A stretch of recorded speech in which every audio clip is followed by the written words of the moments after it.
রাসূল কারো নেতা না। যে আমরা আল্লাহ আমাদের প্রভু, রাসূল আমাদের নেতা, আগের স্লোগান এখন আর দেয় না, এটা আমি বন্ধ করাইছি বক্তৃতা করিয়া। রাসূল কারো নেতা না। জামাতের ওহাবিরা লাগবে না। আমার বহু পীর আউলিয়া গাউস কুতুব দরবেশ হুজুররা আছে, জানাজা পড়ার আমার মানুষের অভাব হবে না। যিনি বলেছেন আমার জানাজা পড়বেন না, উনি তো আমার আগে আল্লাহ ওনাকে নিয়ে যেতে পারে। মৃত্যুর পরে আপনার জানাজা যাতে না পড়া হয়, আলেমদেরকে বলা জানাজা না পড়ে। যারা এইসব কথা বলছে তারা জামাতের লোক। এর ভিডিও দেখার পর আপনার ব্রেনে প্রথম কি কাজ করছে? আপনি দলকানা হয়েন না, দলের হয়ে কথা বলেন না, আপনি অ্যাজ এ মুসলমান হিসেবে, মানুষ হিসেবে কথা বলেন। যে এর এই কথা শোনার পর আপনার ব্রেনে কি কাজ করেছে? আমার কাজ করছে উনি একজন নাস্তিক, একদম ওপেনলি নাস্তিক। আমি ওনাকে ওই বলবো, কারণ মানুষের বয়স বাড়লেই সে সম্মান পাওয়ার যোগ্য না, কারণ নির্বুদ্ধিতা। উনি অতি আবেগী, আমি আবেগ দিয়ে দেশ চলে না। হ্যাঁ, তার ভাষা একেবারে সুইপার এলাকার চাইতেও নিম্নমানের, মূর্খর চাইতেও নিম্নমানের। আসসালামু আলাইকুম। যারা এই মুহূর্তে ভিডিওটি দেখছেন, ভিডিওটা প্লে করেছেন, তাদেরকে অনুরোধ করব দয়া করে পুরো ভিডিও সম্পূর্ণ দেখবেন। খুবই গুরুত্বপূর্ণ একটা ভিডিও নিয়ে উপস্থিত হয়েছি আপনাদের মাঝে, প্রিয় দর্শক, প্রিয় বন্ধুগণ। ফজলুর রহমান ওরফে ফজা পাগলা অনেকে বলে থাকে। তিনি সাম্প্রতিক সময়ে আবারও আলোচনায় এসেছে তার বিতর্কিত বক্তব্যের কারণে।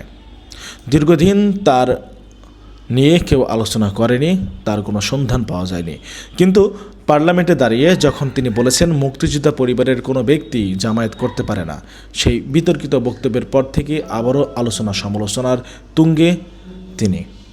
প্রিয় দর্শক শ্রোতা মণ্ডলী, একের পর এক বিতর্কিত বক্তব্য দিয়ে আবারও সমালোচনার মুখে পড়েছে এই বিএনপির নেতা এবং সংসদ সদস্য এমপি। তার সাম্প্রতিক সময়ে একটি বক্তব্য সামাজিক যোগাযোগ মাধ্যমে ব্যাপক পরিমাণে ভাইরাল হয়েছে। তার সেই কথা এবং সেই বক্তব্য শুনলে আপনাদের মাথার রক্ত টকবক করে ফুটবে রীতিমতো।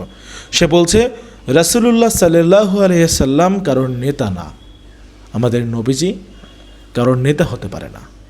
তার এই বক্তব্যের পরে স্পষ্ট বুঝে গেছি সে প্রকৃতপক্ষে একজন নাস্তিক এবং মুনাফিক। তা না হলে কোনো একজন মুসলমানের পক্ষে আমার রাসূলকে অবমাননা করে এমনও বক্তব্য কখনোই দেওয়া সম্ভব নয়। প্রিয় দর্শক শ্রোতা মণ্ডলী, এই ভুয়া মুক্তিযোদ্ধাকে নাস্তিক কার্ড ধরিয়ে দেওয়ার দাবি জানাচ্ছে অনেকেই প্রধানমন্ত্রীর কাছে। চলুন কথা না বাড়িয়ে আমরা দেখে আসি কিভাবে সমালোচনা আর মুখে পড়েছে, কিভাবে তীব্র বিতর্ক হচ্ছে তার এই মন্তব্যকে ঘিরে। কি বলেছে সেটা শুনি, তারপরে কথা বলি। রাসূল কারো নেতা না। যে আমরা আল্লাহ আমাদের প্রভু, রাসূল আমাদের নেতা, আগের স্লোগান এখন আর দেয় না, এটা আমি বন্ধ করাইছি বক্তৃতা করিয়া। রাসূল কারো নেতা না। জামাতের ওহাবিরা লাগবে না। আমার বহু পীর আউলিয়া গাউস কুতুব দরবেশ হুজুররা আছে, জানাজা পড়ার আমার মানুষের অভাব হবে না। যিনি বলেছেন আমার জানাজা পড়বেন না, উনি তো আমার আগে আল্লাহ ওনাকে নিয়ে যেতে পারে। আমি হলাম আহলে সুন্নাতুল জামাতের লোক। মৃত্যুর পরে আপনার জানাজা যাতে না পড়া হয়, আলেমদেরকে বলা জানাজা না পড়ে। যারা এইসব কথা বলছে তারা জামাতের লোক। আলেম ওলামাকে আমি মাথার উপরে রাখি। আর জানাজা পড়ানোর যে ব্যাপারটা তারা কি নির্দিষ্ট করে ফেলছে, যেমন বেহেশতে টিকিট দিয়ে দিয়েছিল ইলেকশনের আগে, তারা কি নির্দিষ্ট করে ফেলছে যে আমার আজকে কবে মরণ হইব, নির্দিষ্ট করছে কিনা তারা? যিনি বলেছেন আমার জানাজা পড়বেন না, উনি তো আমার আগে আল্লাহ ওনাকে নিয়ে যেতে পারে। তবে আমার রাজনৈতিক ধর্ম যেটা আছে, যেটা চলছে, যার মাধ্যমে আমি এমপি হয়েছি, it is my political religion, কিন্তু আমার কিন্তু আধ্যাত্মিক রিলিজন এটা না। আমি আল্লাহ রসুলে বিশ্বাসী মানুষ, আমি কোরআনে বিশ্বাসী মানুষ। আমি সেই আল্লাহ রসুল এবং কোরআন, আমার দিনের নবী সাল্লাল্লাহু আলাইহি সাল্লামকে স্মরণ রেখে আল্লাহর নামে আমি বলছি,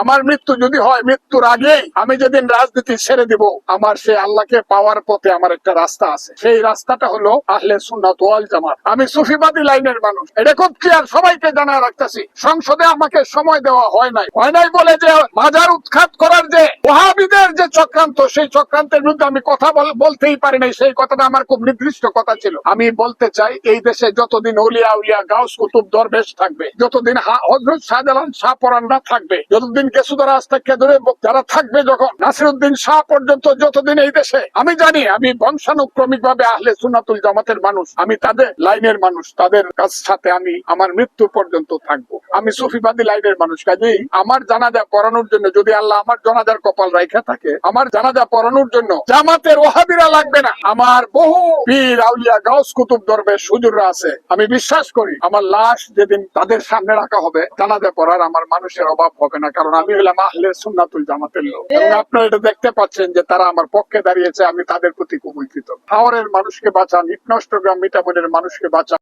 মাননীয় প্রধানমন্ত্রী, আপনার কাছে হাত জোর করে মানে অনুরোধ, আমি এখন দেখাবো একটা ভিডিও। এই ব্যানারে অ্যাটলিস্ট একটা পাগল কার্ড ধরায় দেন, পাগল কার্ড একটা নাস্তিক কার্ড ধরায় দেন। রাসূল কারো নেতা না, রাসূল কারো নেতা না। তোমার কাছে যে আমরা আল্লাহ আমাদের প্রভু, রাসূল আমাদের নেতা, আগের স্লোগান এখন আর দেয় না, এটা আমি বন্ধ করাইছি বক্তৃতা করিয়া। এর ভিডিও দেখার পর আপনার ব্রেনে প্রথম কি কাজ করছেন? আপনি দলকানা হয়েন না, দলের হয়ে কথা বলেন না, আপনি অ্যাজ এ মুসলমান হিসেবে, মানুষ হিসেবে কথা বলেন যে এর এই কথা শোনার পর আপনার ব্রেনে কি কাজ করেছে। আমার কাজ করছে উনি একজন নাস্তিক, একদম ওপেনলি নাস্তিক। আমি ওনাকে ওই বলবো, কারণ মানুষের বয়স বাড়লেই সে সম্মান পাওয়ার যোগ্য না, কারণ নির্বুদ্ধিতা, বেয়াদব এবং যারা নাস্তিক প্রত্যেকেরই বয়স বাড়ে। অতএব সম্মান পেতে হলে বয়সে নয়, সম্মান পেতে হলে বুদ্ধিতে, সম্মান পেতে হলে তার শিক্ষা, সম্মান পেতে হলে সম্মান দিয়ে সম্মান পেতে হয়। একে সম্মান করার কিছু নাই। ইসলাম হলো সব থেকে বড় রাজনীতি। ইসলামে স্পষ্ট আছে, ইসলামের রাজনীতিতে, যে রাজনীতি মানে এরকম না যে তুমি ক্ষমতা আটকায় রাখলা বা দখল করে রাখলা। ইসলামের রাজনীতি হলো মানুষের রাজনীতি, যেখানে অধিকার নিয়ে কথা বলা হবে, যেখানে সার্বভৌমত্ব টিকে রাখা হবে, আমানত রক্ষা করা হবে। এটা হলো ইসলামের রাজনীতি। আর কি রাসূল সাল্লাল্লাহু আলাইহি সাল্লামকে বললো যে নেতাই না, তুই কি জানিস রে? সূরা আল আহজাবের 33 নম্বর সূরার 21 নম্বর আয়াতটা পড়ে দেখ। স্পষ্ট আল্লাহ নির্দেশ করছে যে পুরো বিশ্বে যদি আদর্শ হিসেবে, নেতাদের আদর্শ হিসেবে কারো নেতৃত্ব থেকে থাকে, সেটা হলো রাসূল পাক সাল্লাল্লাহু আলাইহি সাল্লাম। তুই কি জানোস? আলিমদের পক্ষে থাকো, দুর্নীতি করো। ইসলামে স্পষ্ট আছে অধিকার নষ্ট করা, জালিম যিনি, অধিকার নষ্ট করা, মানুষের হক নষ্ট করা, মানুষের উপরে অন্যায় অবিচার করা, খুন করা, এটার পক্ষপাতিত্ব নেওয়া।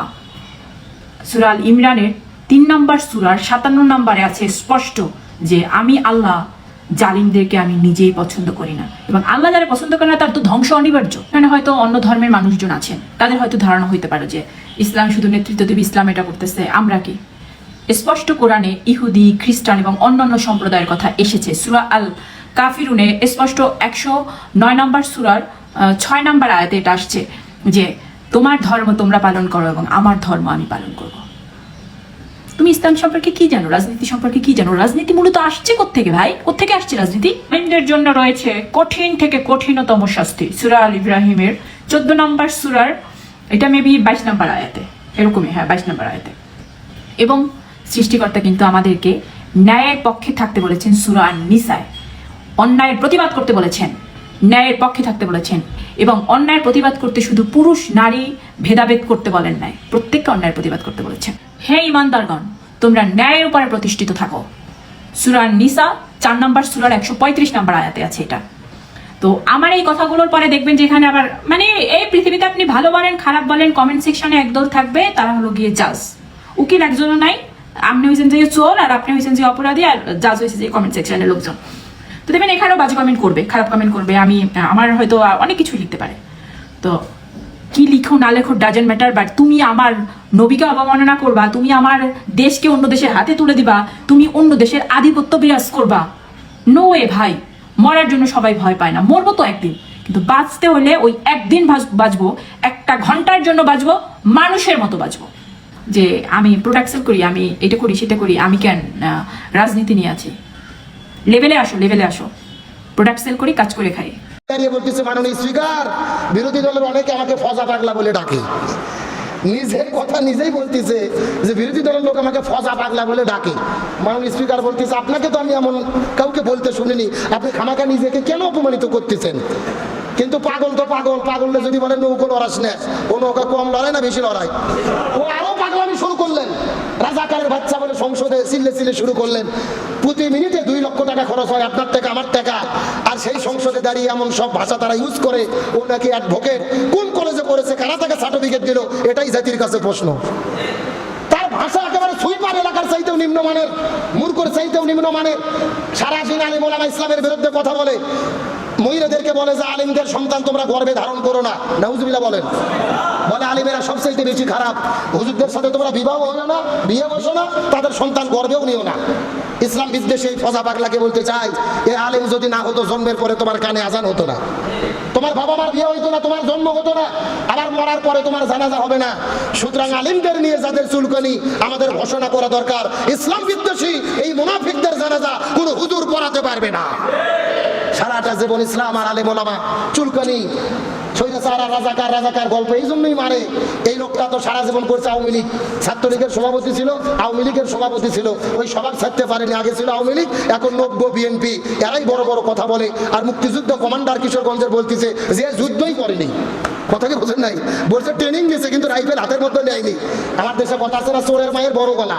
ও নিজেই মুক্তিযুদ্ধ না, আবারও সারাদিন রাজাকার সেই দিল্লির বক্তব্য নিয়ে আবারও সেটিকে বিভ্রান্ত করতে চাই। আমরা বলি আর বিভ্রান্ত চাই না, আপনারা মিলেমিশে দেশের জন্য কাজ করেন। 2 লক্ষ টাকা মিনিটে খরচ হয়, ওই সংসদে আমরা দেশের উন্নতির কথা শুনতে চাই, আর দলাদলি ফাসাদ আমরা দেখতে চাই না। আত্মস্বীকৃত মুনাফিক আমার তো মনে বলে একে সংসদে জাতীয় মুনাফিক বলে, আত্মস্বীকৃত পাগল, একে সংসদে জাতীয় পাগল বলে ঘোষণা করা দরকার। ও নিজে বলতেছে জনগণ আমাকে পাগল বলে, সবাই সেভেন থাপড়ে সমর্থন করতেছে, মানে সবাই বলতেছে আমরা পাগলের সাথে আছি। কি বুঝলেন? পাগলের হইল মেলা অন্তরালে, তোরা যাচ্ছ না কেউ পাগলের কাছে, কিন্তু ওরা সবাই পাগলের কাছে যাচ্ছে। আল্লাহ তাআলা মুনাফিক গাদ্দার থেকে জাতিকে হেফাজত করুক বলে আমিন। উনি অতি আবেগী, আমি আবেগ দিয়ে দেশ চলে না। হ্যাঁ, এখন মানুষের আবেগ থাকতেই পারে। লাইক আমি ধরেন মুক্তিযোদ্ধা কিনা আমি জানি না, কিন্তু নো ডাউট অলি আহমেদ মুক্তিযোদ্ধা ছিলেন, আপনার কি বলে আখতারুজ্জামান মুক্তিযোদ্ধা ছিলেন। কিন্তু মুক্তিযোদ্ধার একটা সংজ্ঞা আছে, যে তুমি চাইলে যে কেউ মুক্তিযোদ্ধা যে কোনো সময় রাজাকার হতে পারে, কিন্তু রাজাকার কখনো মুক্তিযোদ্ধা হতে পারে না। এটা হচ্ছে মানে কি বলবো মনীষীদের কথা, একরকম যারা বুদ্ধিজীবীদের কথা। তো আমি ওই হিসেবে বলতে চাই, তারা তো মুক্তিযোদ্ধা ছিলেন, তারা সহযোগী হয়েছেন, হয় নাই তা না। তো মুক্তিযোদ্ধার পরিবার থেকে কেউ জামাতের দলে যেতে পারে, কারো দলে যেতেই পারে, এটা আমি অস্বাভাবিক কিছু দেখি না। আর বাংলাদেশের প্রেক্ষাপটে তো নাই। তো আপনার আত্মীয়তা হচ্ছে, সম্পর্ক হচ্ছে, রাজনীতি হচ্ছে, তা হয় না, এটা ঠিক না। উনি যে পাগল না এটার প্রমাণ হচ্ছে ওনাকে জনগণ ভোট দিয়ে পাশ করিয়েছে। উনি মহান জাতীয় সংসদের মাননীয় সংসদ সদস্য, সেই জায়গায় উনি ওনার সাথে যারা দুষ্টামি করেছে উনিও তাদের সাথে দুষ্টামি করেছে। এটা সাইফুল ভাইও বুঝেন, কিন্তু বিরোধী দল উনি তো বুঝতে চাইবেন না, উনি ওনার মতো বলবেন। আমরা না, শুধু বিএনপির সবাই বিরক্ত ছিল ওনার উপরে। উনি যতক্ষণ না বেগম খালেদা জিয়া সম্পর্কে বলতেন, যতক্ষণ না মেজর জিয়া রহমান সাহেব সম্পর্কে বলতেন, তার চেয়ে বেশি বলতেন কিন্তু এই শেখ হাসিনা এবং বঙ্গবন্ধুর ব্যাপারে। আমাদের নিজস্ব এই কি বলে কম্বাইন্ড যে মিটিংগুলো হতো সেখানেও কিন্তু লাস্টে একদম সবাই আমরা ইয়ে হয়ে যেতাম। আজকে যেখানে আওয়ামী লীগের আমলে তারা কর্নেল ফারুককে আত্মস্বীকৃতি খুনি হিসেবে এস্টাবলিশ করে তার ফাঁসি দিয়েছে, সেই জায়গায় সংসদে বসে তিনি ফজলুর রহমান সাহেব একজন বিজ্ঞ আইনজীবী নিজেকে আত্মস্বীকৃত পাগল হিসেবে এখানে এস্টাবলিশ করেছে। কি দরকারটা ছিল? এত সম্মানিত পার্সন, যেখানে স্পিকার নিষেধ করেছে। এখন সংসদের উনার এই আত্মস্বীকৃতি পাগল শব্দটা কিন্তু ওনার বক্তব্য থেকে কিন্তু রেসপন্স করা হয় নাই। এটা কিন্তু এখন সংসদে কার্যবিনীতে রয়ে গিয়েছে। দৃষ্টি আকর্ষণ করার পরেও যদি উনি সরি বলতো তাহলে এই বিষয়ে হয়তো কোনো কথা আসতো না। এই জন্য আমি বলছি উনি আমাদের বিজ্ঞ সম্মানিত একজন সিনিয়র। উনি যে সমস্ত কথা বলেন এগুলো আমরা যদি একদম সহজ বাংলায় বলি, এটা হলো ব্যারেক ছাড়া কথা বলেন। এবং এই কথাগুলো এই জন্য বলেন যে আমি দেখছি ওনার পিছনে, আমরা তো পাশাপাশি থাকি, পিছনে কিন্তু কিছু মিডিয়া, কিছু অনলাইন পোর্টালের পার্সন অলওয়েজ ওনার পিছনে গুড়গুড় করে। এটা তো সবার পেছনেই করে। করার পরে এরকম একটা বক্তব্য ওনার কাছ থেকে বের করে দেওয়ার পর এটাকে ওনারা ভাইটাল করে। আপনি দেখেন ওনার বক্তব্যের বিরুদ্ধে ওনার এলাকায় ঝাড়ু মিছিল হয়েছে। জাতীয় সংসদে নিজেকে যিনি নিজে পাগল হিসেবে এস্টাবলিশ করতে পারেন, তাকে মিডিয়া আর এই সমস্ত বক্তব্যগুলো সামনে না আনলে ভালো হয়। উনি অ্যাজ এ এমপি থাকবেন, আমরা অনার করি, বিজ্ঞ সিনিয়র, কোর্টে মামলা করবেন। মামলা করতে গিয়েও আপনি জানেন একটা বিচারপতিকে এখন বেকায়দায় ফেলে দিয়েছেন। ওখানে একটা মামলা করেছে এবং সেই মামলা নিয়ে এখন প্রচন্ড আলাপ আলোচনা চলতেছে, ওখানে আদারওয়াইজ হয়েছে। তো আমরা এই সমস্ত ব্যক্তিবর্গের ক্ষেত্রে বিএনপিরও আমরা দৃষ্টি আকর্ষণ করব যে এমপি হলেই যে তাকে ব্রেক ছাড়া ছাড়ি দিতে হবে, এটা কোনোভাবে মেনে নেওয়া যায় না। সে তো অনেক ব্যাপক ভোটে পাশ করেছে। সুতরাং এখন ধরেন পার্লামেন্টে যে কথা বলেছে সে একজন মুক্তিযোদ্ধা হিসেবে যখন বলতেই পারে, অন্যরা তার কাউন্টার করেছে, এটাও ঠিক। কিন্তু এ নিয়ে কোনো স্ল্যাং আমার মনে হয় একজন মাননীয় সংসদ সদস্য সম্পর্কে ইউজ না করাই ভালো। এইটাই গণতান্ত্রিক। এবং সংসদের যে আপনার নর্মস, এটা সব সবার পক্ষে ফজলু ভাইয়ের জন্য মানা উচিত, সবার জন্য মানা উচিত। সংসদের আপনার যে শৃঙ্খলা রক্ষা করা উচিত, সংসদে যেটা চালু নাই সেটা বলা উচিত না, কাউকে বিলিফিকেশন করা, কাউকে বলা। আর সংসদে গিয়ে আমি শিশু মুক্তিযোদ্ধা, এটা তো বলার দরকার নাই। আমাকে ফ্ল্যাটারিং করা, তারেক রহমান শিশু মুক্তিযোদ্ধা ছিল, উনি সংসদ সদস্য মুক্তিযোদ্ধার ডেফিনেশন জানবেন না? মুক্তিযোদ্ধা কাকে বলে? এখন তো আপনার আইন পাশ করে ফেলছেন। মুক্তিযোদ্ধা হচ্ছে তিনি অস্ত্র হাতে যুদ্ধ করেছেন, তিনি মুক্তিযোদ্ধা। তারেক রহমান সংসদে নাই, সংসদে আর মন্ত্রী পাওয়া যায় না, সংসদে আর কোনো এমপি। একটা খুব পরিচিত হাদিস, আপনারা অনেকেই এই হাদিসের আরবি যে টার্মিটার সাথেও পরিচিত এবং বাংলা অর্থটাও আপনাদের অনেকের জানা, যে লজ্জা হলো ইমানের অঙ্গ। তো লজ্জা বা হায়া এটা ইমানের অঙ্গ। আলোচনা হলো গণভোট, রাজনীতি। আমি এই ইমানের অঙ্গ লজ্জা, এটা এই হাদিস আমি কেন এখানে অবতারণা করছি, এর কারণ হলো যে হাদিসের ব্যাখ্যায়, এই হাদিসটার ব্যাখ্যায় একেবারে প্রাচীনকালীয় যারা ব্যাখ্যাকার তাবেঈদের যুগে, অর্থাৎ 2য় শতাব্দীর, সেখানে খুব জনপ্রিয় একটা কথা হাদিসের ব্যাখ্যা গ্রন্থগুলোর মধ্যে বর্ণিত হয়। সেটা হলো ইদা লাম তাস্তাহি ফাসনা মা শিতা, যে যদি তোমার লজ্জা না থাকে তাহলে তোমার দ্বারা পৃথিবীতে সব ধরনের কাজই করা সম্ভব। কেন কোনো অপরাধ নেই নির্লজ্জ ব্যক্তি যেটা করতে পারে না। এই জন্য আল্লাহ রসুলের মৌলিক শিক্ষার মধ্যে এই নির্লজ্জতাকে রোধ করার জন্য অনেক গুরুত্ব দেওয়া হয়েছে। এই কথাটা এই জন্য বলছি, আমি জানি না যে একটা রাষ্ট্রীয় দায়িত্বশীল বা যারা নির্বাচিত ব্যক্তিবর্গ, ক্ষমতাসীন মহল, তাদের মূল বা একেবারেই প্রতিনিধিত্বশীল চেয়ার থেকে যখন বলা হয় এই কথা যে আমরা শুধু নির্বাচনটা আদায় করার জন্য এই জুলাই সনদে স্বাক্ষর করেছিলাম, আমরা শুধু নির্বাচনটুকু আদায় করার জন্য এতদিন ঐক্যমত্য কমিশনে গিয়েছিলাম, আমাদের তো আসলে ঐক্যমত্যেরও কোনো ইচ্ছা ছিল না, আমাদের সংস্কারও কোনো ইচ্ছা ছিল না, আমাদের তো শুধু ইচ্ছা ছিল যে কোনোভাবে নির্বাচন করে ক্ষমতায় যাওয়া। এই কথা যদি একটা শাসক মহলের প্রতিনিধিত্বশীল ব্যক্তিরা বলতে পারে, তো আমার কাছে তো আমার মনে হয় যে আকাশ ভেঙে পড়ার মতো। এটি কিভাবে সম্ভব? তো কাজেই আজকে জনগণকে, দেশের মানুষকে এই কথাটা বুঝতে হবে এবং তাদের কাছে আমাদের এই কথাটাই বলতে হবে যে এইরকম অকপট স্বীকৃতি, যে আত্মস্বীকৃত মুনাফিক, স্বঘোষিত মুনাফিকি করলো, এরপরে কিভাবে তারা তাদের এই দেশের মানুষকে শাসন করার লেজিটিমেসি থাকতে পারে, এটা আমার বুঝে আসে না। আমরা স্পষ্টভাবে বলি এবং মনে করি, গতকালকেই তো এবি পার্টির এখানে এই মঞ্চেই প্রতিষ্ঠা বার্ষিকী ছিল, সেখানে আমি সংক্ষেপে আমাদের যে বর্তমান আন্দোলন, গণভোটের রায়, জুলাই সনদ, সব কিছুকে কেন্দ্র করে আমি এই সব আমাদের দাবি দাওয়াকে সামারি করে 4টা পয়েন্টে বলেছিলাম। আবারও সেই কথাটা পুনরাবৃত্তি করছি যে আমরা সরকারের কাছ থেকে 4টি বিষয় চাই।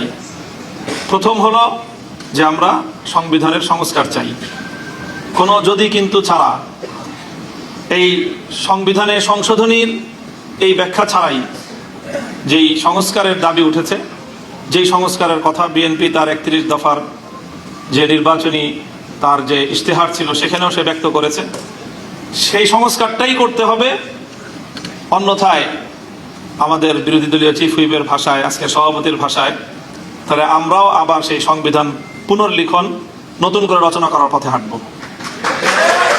এটা শুধু নাহিদ ইসলামের একার কথা নয়, এটা আমাদের সবার কথা। স্পষ্ট বার্তা বিএনপির প্রতি যে সংবিধান সংস্কার না করেন আমরা সংবিধান আবার পুনর্লেখন করব ইনশাআল্লাহ।